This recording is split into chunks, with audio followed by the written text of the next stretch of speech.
Adam Smith and David Ricardo, this idea that the more trade, the greater as a leftist, you say the greater the development of the forces of production would mean a less violent world, not a more violent world. No, it is true. But I would say with Adam Smith, I have this, how should I say? I think Adam Smith was much more nuanced writer.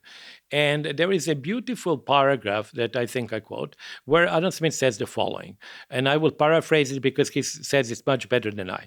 But he says, yes, trade would actually, what trade will do, it would, I'm paraphrasing, it would develop to an equal measure all the trading nations. And the trading nations then would essentially have same technological development and same power.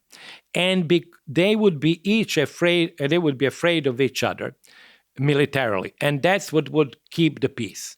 So he has in that paragraph a view about trade being good for convergence, but he has a theory of balance of power. Because he says it is the mutual, I think there is a quote there is a mutual fear which would keep peace. Yeah, he says inspiring mutual fear. So he's talking about trade developing the means of production, and that then leading to this kind of parity of military forces, which is kind of, you're not just insinuating this, you're saying this. The idea, Adam Smith, we like to think that Marx is smart or Isaac Newton is smart. This guy was basically talking about mutually assured destruction in the 1770s or whatever it was. Yeah. Look, he was very nuanced. He was very smart. And actually, you can take this paragraph and apply it to the US-China. You say, okay, what has happened? China has become technologically very sophisticated. It is actually leading in many areas. And it militarily is kind of matching the US. So you say, it's the balance of power would keep peace.